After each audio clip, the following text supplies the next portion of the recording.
한 절씩 교독하겠습니다. 여호와께로부터 예레미야에게 말씀이 임하니라. 이르시되 너는 여호와의 진문에 서서 이 말을 선포하여 이르기를 여호와께 예배하러 이 문으로 들어가는 유다 사람들아 여호와의 말씀을 들으라. 만군의 여호와 이스라엘의 하나님께서 이와 같이 말씀하시되 너희 길과 행위를 바르게 하라. 그리하면 내가 너희로 이곳에 살게 하리라. 너희는 이것이 여호와의 성전이라 여호와의 성전이라 여호와의 성전이라 하는 거짓말을 믿지 말라. 너희가 만일 길과 행위를 참으로 바르게 하여 이웃들 사이에 정의를 행하며 이방인과 고아와 과부를 압제하지 아니하며 무죄한 자의 피를 이곳에서 흘리지 아니하며 다른 산들 뒤를 따라 화를 자초하지 아니하면 함께 읽습니다. 내가 너희를 이곳에 살게 하리니 곧 너희 조상에게 영원 무궁토록 준 땅이니라. 아멘. 하나님께서 이스라엘 백성들에게 가나안 땅을 허락하신 것은 하나님의 뜻을 이루라고 땅을 선물로 준 겁니다. 우리가 이 땅에 태어나고 자라왔던 지난 날을 돌아보면 왜 우리가 이곳에서 태어났을까? 자라게 하셨고 생활하게 하셨을까? 어렵고 힘든다는 관점에서 보면 다 어렵고 힘들지만은 감사하고 의미 있는 관점에서 보면 다 감사하고 의미가 있는 게 인생입니다. 인생을 어떻게 보느냐에 따라 달라질 수 있습니다. 우리가 소속된 나라도 마찬가지입니다. 우리가 소속된 나라가 땅이 인구가 환경이 우리는 불편한 마음으로 바라볼 수도 있지만 반대로 감사의 마음으로도 바라볼 수 있습니다. 여기 하나님께서 우리에게 나라를 위해서 기도해야 될 사명을 우리에게 주었습니다. 너희는 이 땅, 이 백성, 그 땅, 그 나라를 위해서 기도해야 된다. 오늘 우리에게 나라를 위해 기도하라. 이 말씀을 기억해야 되겠습니다. 일제가 우리를 지배할 때 일본에 있었던 기독 사상가 우찌무라 간조라는 사람이 있습니다. 이분은 성경 전체를 주석도 했고 한국의 많은 분들에게 영향을 많이 끼쳤지요.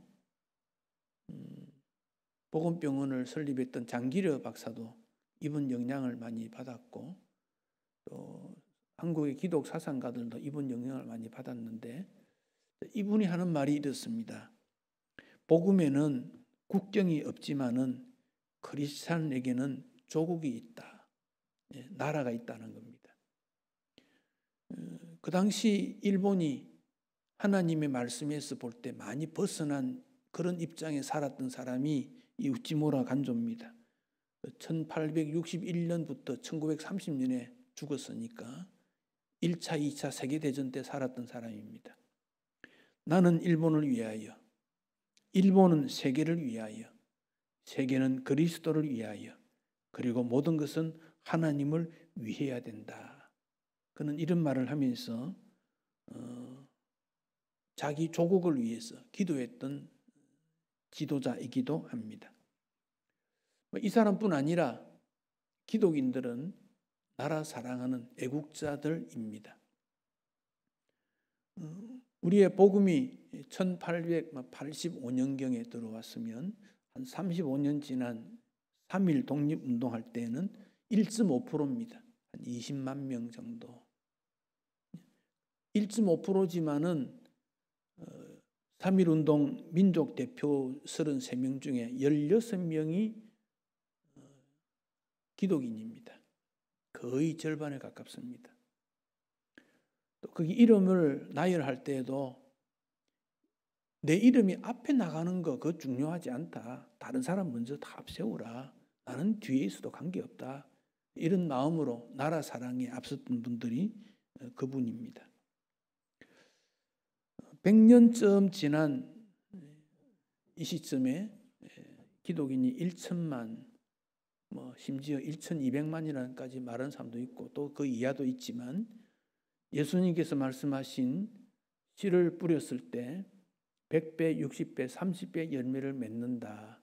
그 말씀대로 50배, 60배의 열매를 맺었고, 앞으로도 이 땅을 향하신 하나님의 뜻이 있음을 우리가 생각하고, 우리는 믿음의 조국, 아름다운 신앙의 나라가 되도록 후손들에게 물려줘야 되겠다고 다짐을 해야 합니다. 그렇지만은 나라 국내뿐 아니라 국외적으로도 굉장히 어둡습니다. 우리가 아는 대로 전쟁이라는 것이 있고 기후 이상으로 말미암아 위기에 처해 있습니다.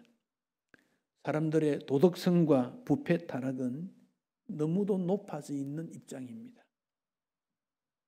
어제 제가 어떤 내용을 들었더니 미국의 청소년들이 생일 파티를 할 때 마약을 하지 않으면 생일 파티 초청을 받아도 가지 않는다, 그런 분위기가 있다 그래요.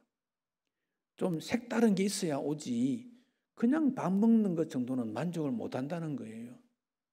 이 청소년까지 이렇게 됐다는 것은 얼마나 부패 타락했는가, 좀 가슴 아픈 일입니다.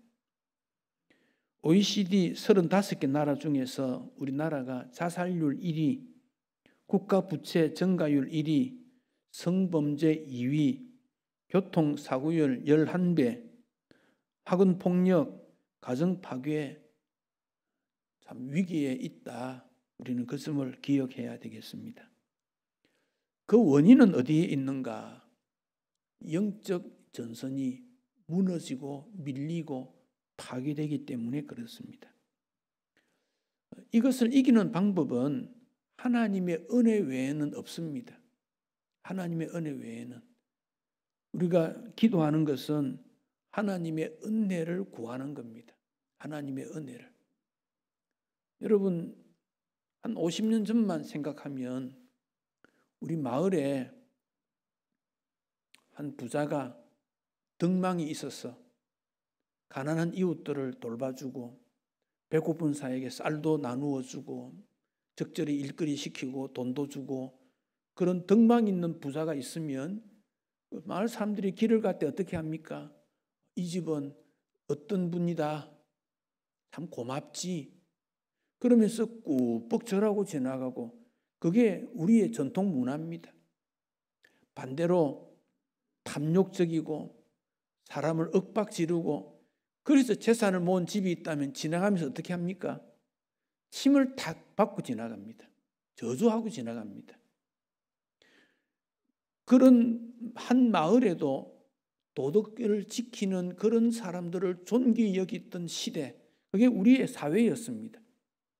복음이 들어왔을 때 우리는 그 영향을 더 확대시켜서 교회, 그러면 그 마을에서 다 존귀함을 나누어 주었고, 저기 가면 무언가 유익한 점이 있다. 교회 안에서 어떤 직분자, 그러면 마을 사람들이 그분은 우리의 생각을, 판단이 흐를 때 그분의 생각을 도움을 받기도 하고 우리를 도와줄 수도 있는 분이지. 그래서 존귀를 표했던 것이 우리 사회였습니다. 오늘에 있어서의 사람들이 교회를 지나갈 때 교회를 보고 뭐라고 하겠습니까? 직장 안에서 사회생활 가운데 있는 기독 지도자들이 있는 그 직장에서 그분을 어떻게 평가하겠습니까? 저것도 교회냐? 저 사람도 교인이냐?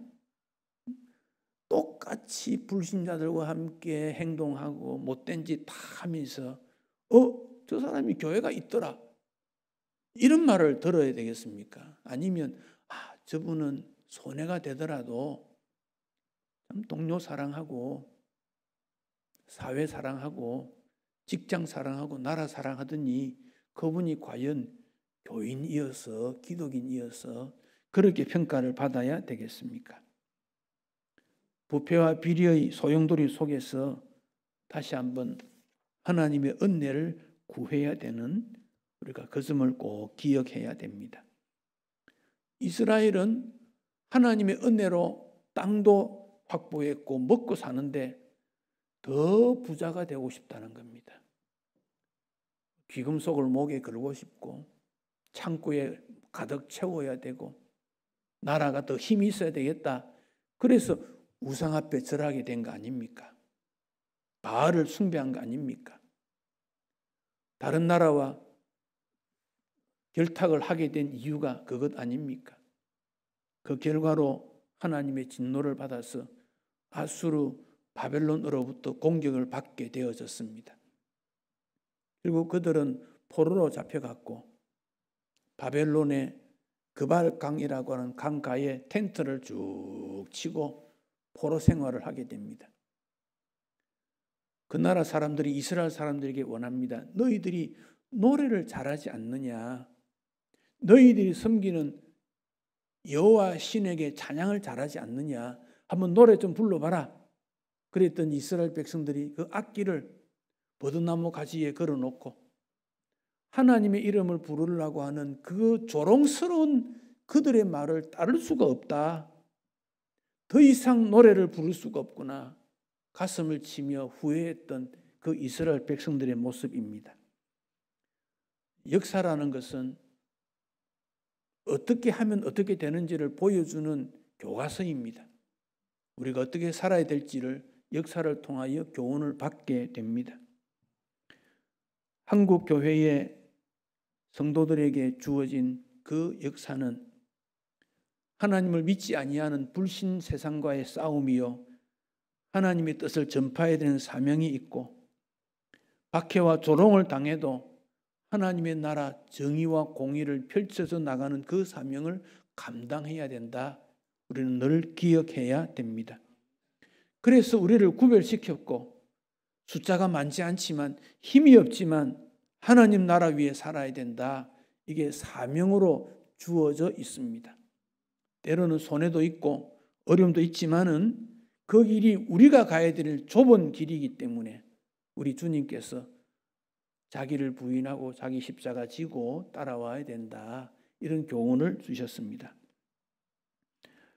우리나라가 특히 신앙의 변화가 된 그 시점이 1907년으로 보는데, 이 1907년의 신앙 대부흥 운동, 이게 평양에서 일어난 일이지요. 이거 신앙 대운동, 이것은 그 결과가 관계가 회복이 되고 회개와 도덕성 회복이 일어났던 일이 됩니다. 이미 그 시대는 조선 말기 대한제국 시대로 봉건 사회입니다. 양반과 상놈이라고 하는 이 신분의 차이가 있습니다. 남자와 여자가 함께 하지 않습니다. 남존여비 그랬습니다. 빈부 차이가 극심했습니다. 그러나 이 복음을 통해서 양반 상놈이 없더라. 성경에 보니까 그런 게 없더라. 누구는 존귀하고 누구는 하대해야 될 게 아니다. 모두가 존중한 것이 인생이다. 이런 관계 회복이 일어난 일이 신앙 대부흥입니다. 이 관계 회복이라는 것은 자기를 바라보는 자기 사랑이 먼저 회복될 때 이웃을 바라보는 이웃 사랑이 회복됩니다. 나는 보잘것없어. 나는 비천한 종이야. 그런 관점에서 상대방을 보면 상대방 어떻게 봐지겠습니까? 반대로 나는 매우 존귀하고 너는 비천한 사람이야. 그렇게 된다면 어떻게 되겠습니까? 내가 하나님 앞에 사랑받는 구원받은 존귀한 자이니 너도 하나님 사랑받는 존귀한 자이야. 모두가 사랑받는 자라는 것이 성경적 개념이고 하나님의 은혜입니다. 우리는 그런 모습에서 일어나게 되는데 1907년에 일어났던 신앙대 부흥 운동은 사람이 기획한 게 아니다.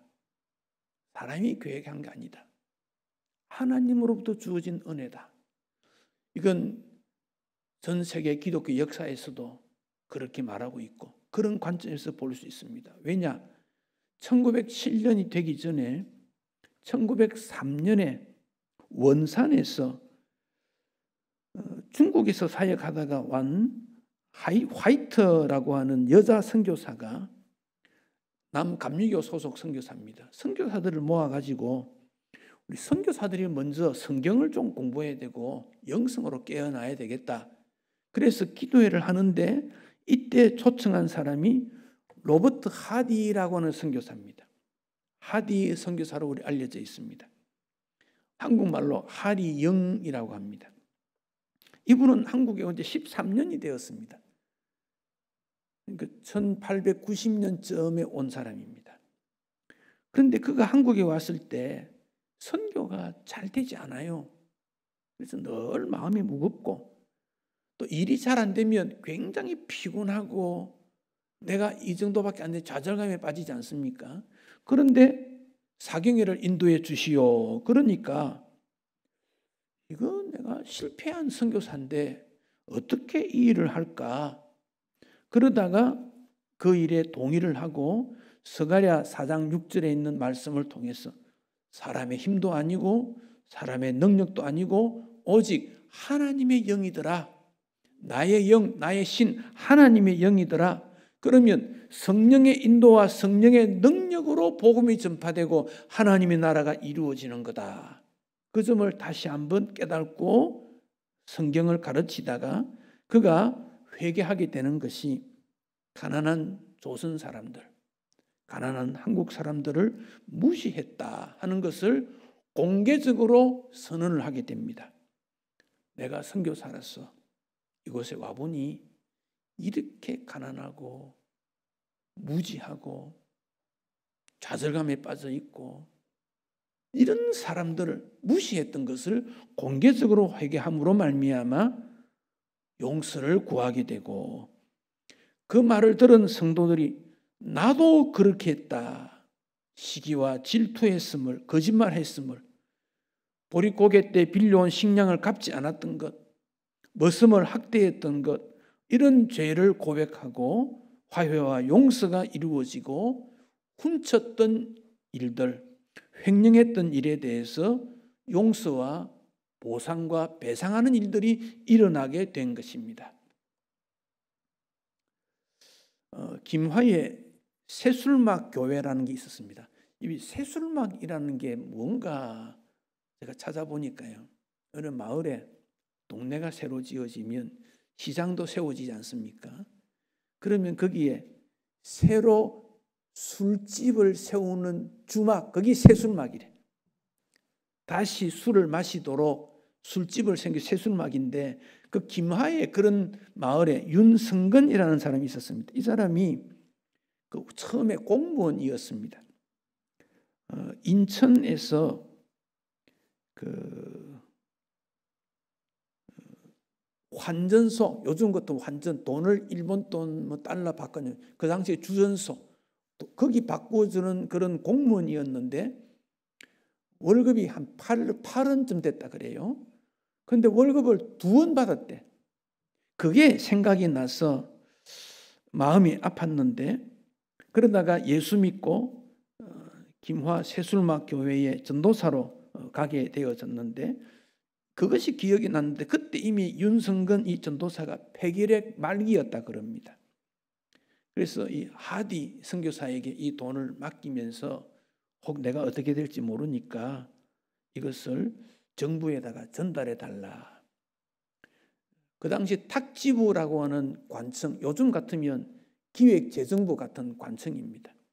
거기에 이 하디 선교사가 그 담당자에게 준데 윤치호라는 분이 받아가지고 이것을 접수를 해야 되는데 요즘 같으면 뭐 환급금 뭐 이렇게 명칭이 되겠지요. 근데 이 기록을 할 명칭이 없어가지고 이름을 양심전 이렇게 정했다는 거예요. 양심전. 그렇게 해서 기록을 했다. 참 그들의 신앙의 모습이 얼마나 참 순수하고 말씀 받은 대로 실천하는 그런 모습이었는가 하는 점을 알게 됩니다. 그 후에 1904년도 1월에 개성, 9월에 서울, 부흥회가 연속되면서 매년 1월 달 초에 전 나라의 지도자들이 모여서 기도회를 모이자 그런 결정을 하게 되었고 그 일을 1907년 1월 달 평양의 장대현 교회에서 모이게 된 겁니다. 그때 길선주 장로가 사경회를 인도하게 되는데 그때 여기 블레어 선교사, 맥큐 선교사 이런 분들이 참석했고 그 내용을 기록했는데 블레어 선교사의 기록을 보니까 6명의 남자들이 극심한 심령 고통으로 죄를 통회했다.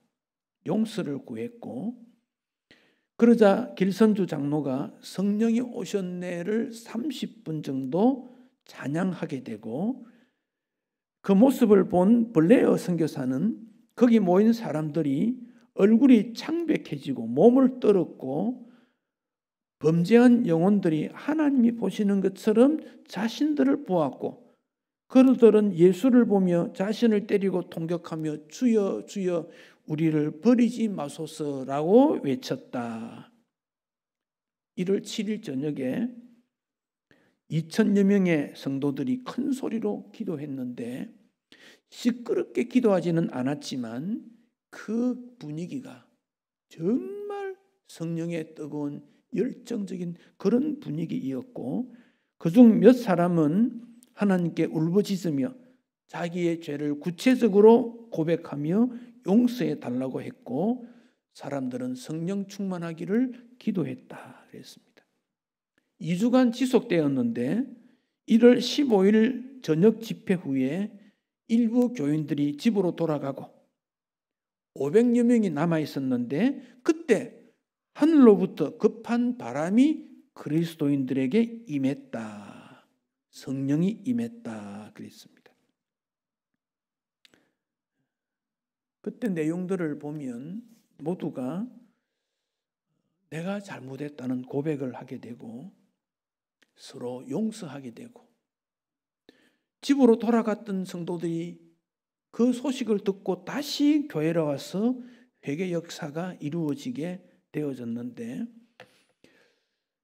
서로 죄인이라는 고백을 하다 보니까 일본 형사들이 죄인이라고 했으니까 죄인을 잡아야 되지 않나라고 장대현 교회에 모였다가 그들이 고백하는 내용이 죄인으로 구속할 만한 일이 없다는 걸 보고 자기들도 회개하고 은혜를 받았다.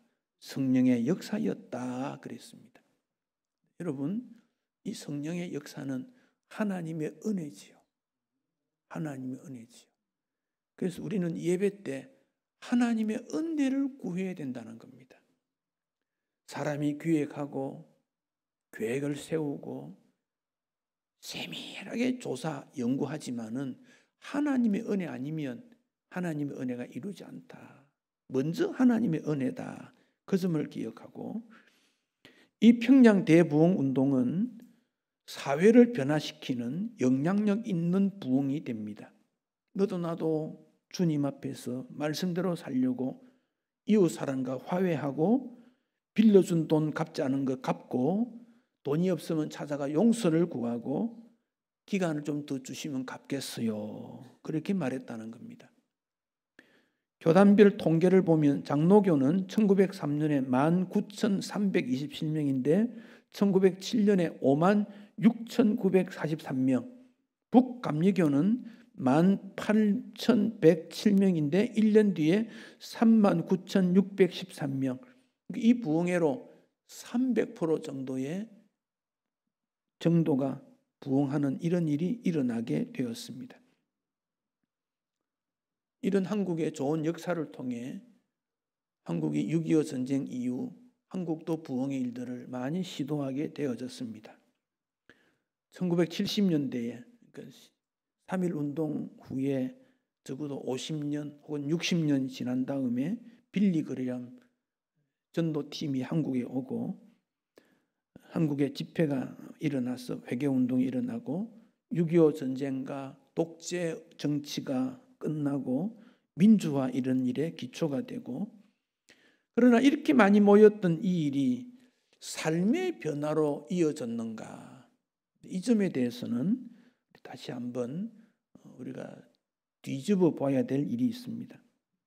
행동과 물질 관계와 사회적인 도덕성 변화가 일어나지 않았을 때 겉모습만의 변화만 가지고는 참된 부흥이라고 말하기가 어렵다고 여겨지고, 어두운 것은 포장하고 과시하는 일이라든지 숫자만 높이는 일이라든지 물질 중심이라든지 이런 부분에 대해서는 다시 한번 우리가 고쳐야 될 부분이라고 여겨집니다. 오늘 본문에서 예레미야는 여호와께서 주신 말씀이다라고 오늘 고백했고, 이 말씀을 듣는 대상자가 2절에서 유다 사람들, 즉 여호와께 예배하러 이 문에 들어가는 유다 백성들, 그러니까 불신자를 향한 말씀이 아닙니다. 왜 이 말씀을 하십니까? 너희 길과 행위를 바르게 해야 한다. 고쳐라는 겁니다. 고쳐라. 삶이 변화되어야 된다는 겁니다. 어떻게 변화됩니까? 이웃 사이에 정의가 행하고, 여러분, 공의라는 말은 하나님의 어려움입니다. 이 하나님의 어려움을 사회로 펼쳐나가는 게 정의입니다. 정의를 행하고 이방인 고아 과부를 압제하지 말고, 무죄한 자, 즉 억지로 무언가를 빼들어 오지 말고, 다른 신들 우상 숭배하지 말고, 점치는 일 이런 짓 하지 말고, 하나님께서 주신 땅에서 하나님 중심으로 온전한 믿음의 삶을 살아야 된다. 이게 핵심입니다. 4절에 보면 너희는 이것이 여호와의 성전이라 여호와의 성전이라 여호와의 성전이라 하는 거짓말을 믿지 말라. 아니, 성전에 들어와서 여호와의 성전입니다 말을 하는데 그거 믿지 마라. 왜 그렇습니까? 교회가 교회답지 못하다는 거예요. 석화 현상, 굳어져 버렸다는 겁니다. 살아있는 생선은 부드럽습니다. 이게 죽으면 어떻게 됩니까? 뻣뻣 굳어집니다. 어린 아이는 부드러워서 잘 다쳐도 금방 회복이 되고 넘어져도 괜찮아요. 나이가 들면 사람 몸이 굳어져 가요. 조금만 충격이 오면 그만 상처가 납니다. 신앙생활도 그렇습니다. 신앙에 깊이 들어가면요, 겸손이고 온유고 자비고 긍휼이고, 그게 예수님 마음 아닙니까? 용납이고 포용이 예수님 마음 아닙니까? 이 자꾸만 굳어져 갑니다. 나는 너와 달라. 우리 교회는 너희 교회와 달라.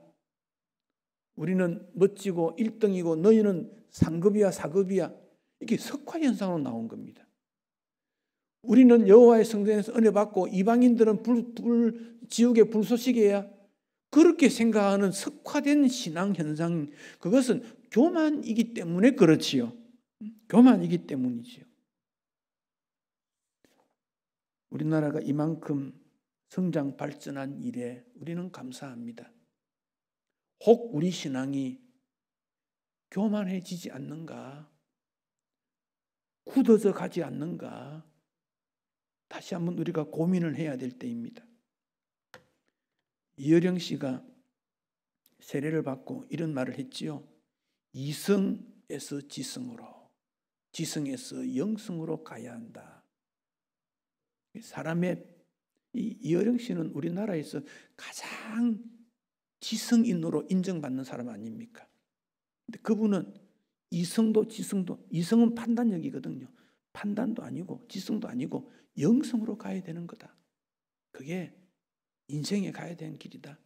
날개가 무거우면 날 수 없는 거다. 우리의 신앙이 너무 무언가 짓눌려졌어. 욕망 때문에, 욕구 때문에 짓눌러져 가지고 하늘을 날지 못한다면 하나님을 만날 수가 없고 신앙을 펼치지 못하는 거지요. 영국의 로이드 존스 이분은 그런 말을 합니다. 나는 불붙는 지성이니 하나님 앞에서 지적 능력으로 하나님 섬기는 그런 사람이 되고 싶다. 다시 한번 우리 신앙이 하나님 말씀 중심인가, 하나님을 기쁘게 하는 건가를 우리는 돌이켜 보아야 합니다. 돌아가야 합니다.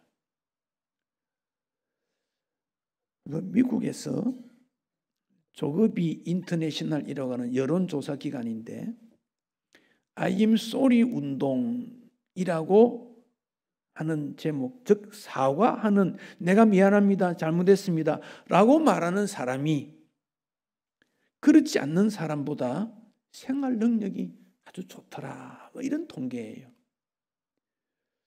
1년에 10만 달러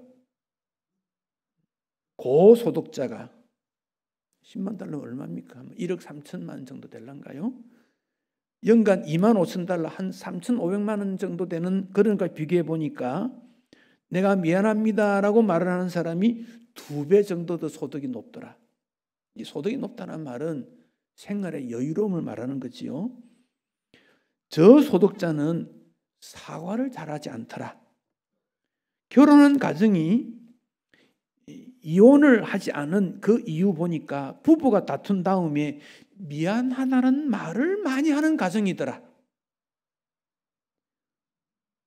한국 교회가 받은 은혜를 생각하고 회개운동을 다시 한번 해야 되는 그런 시점에 왔다는 겁니다.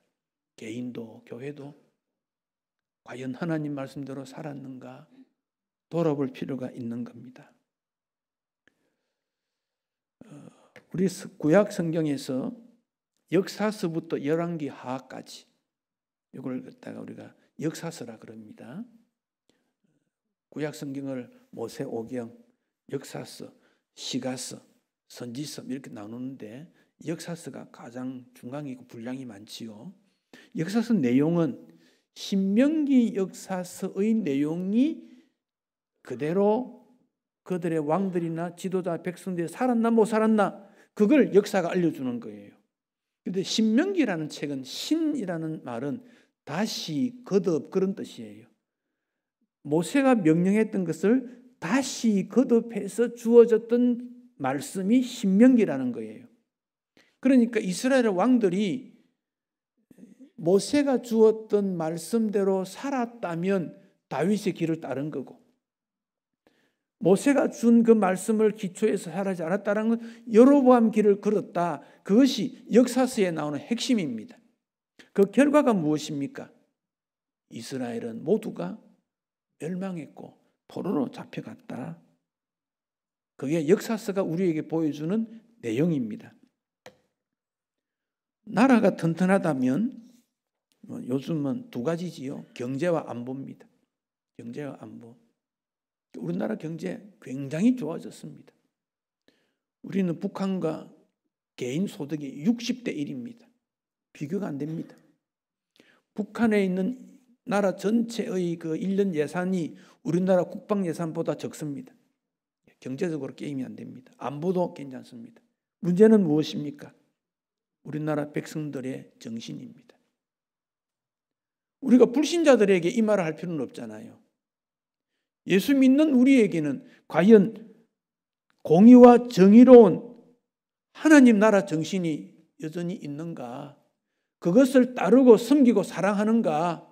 그 점을 우리는 다시 한번 재확인해야 합니다.